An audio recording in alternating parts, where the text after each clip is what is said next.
Good morning, students. Today we are going to start our lecture with the topic Conservation of Energy in Elastic Spring. In this, we have considered an elastic spring which is being stretched to a distance xm. अगर जब हम उसे extend करेंगे या हम उसे stretch करेंगे to a distance xm, it will have the elastic potential energy and the value of that elastic potential energy is half kxm square. And now whenever we will release that stretched spring, then it will oscillate about its mean position and ultimately it will come to rest. Now while oscillating, जो हमारी potential energy है at extreme positions, that will be converted into partially kinetic and partial potential energy, and at mean position, that is at the center x is equal to 0 center position, the potential energy will be 0 and the kinetic energy will be maximum. So first of all we will consider at extreme positions. अब extreme position से हमारी velocity 0 है, therefore the kinetic energy at extreme positions is 0, while the displacement हमारी extreme position either to the right हो सकती है either or to the left. So we take x as plus minus xm. So the potential energy U is equal to half kxm square, और जो total energy है that will also be equal to half kxm square. So it is equal to the maximum value. So half kxm square जो आपके पास value है that is the maximum value of the energy.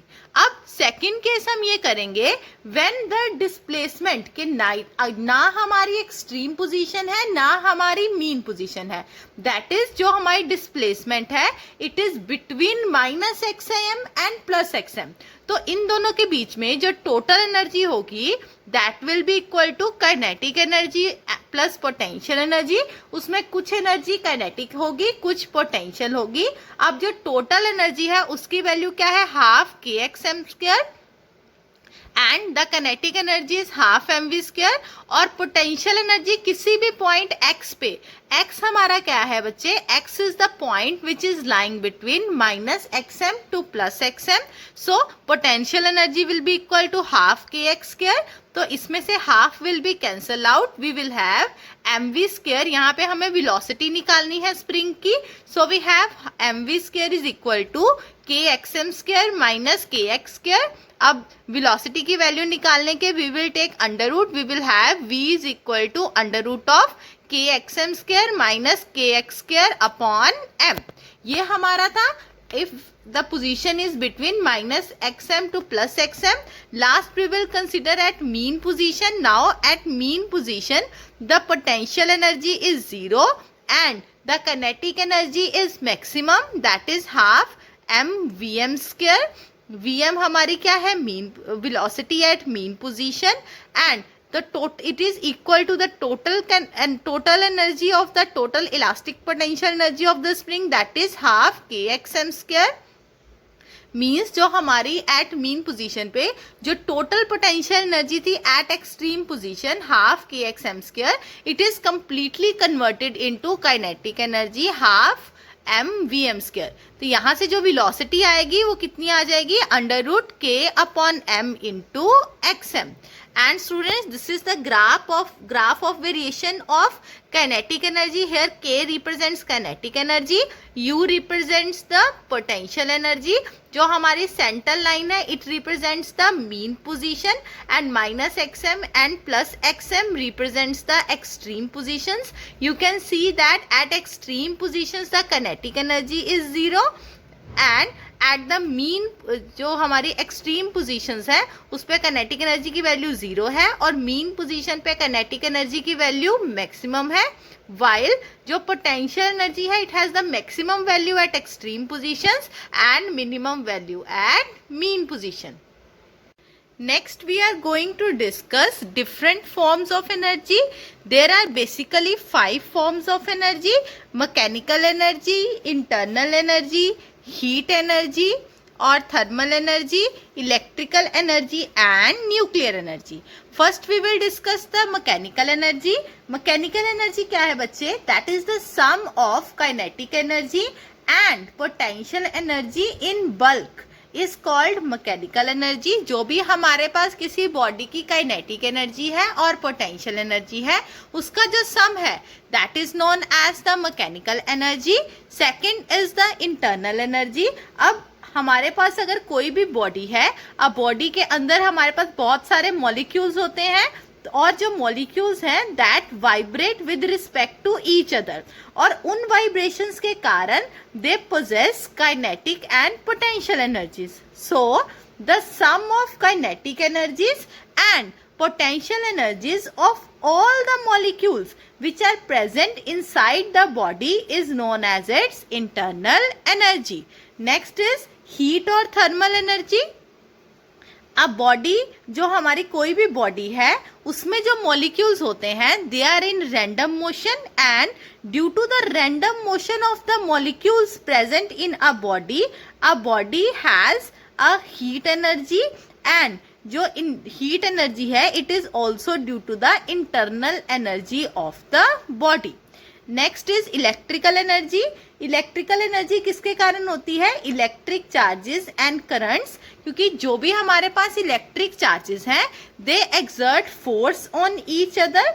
क्योंकि जब भी वो move करेंगे with respect to each other they will exert force on each other and due to that exertion of force we are having electrical energy. Next is nuclear energy. The neutrons and protons जो है हमारे they are binded inside the nucleus very strongly और उनका जो radius है जिसके अंदर वो बाइंड होते हैं that is equal to 10⁻⁻5 metre.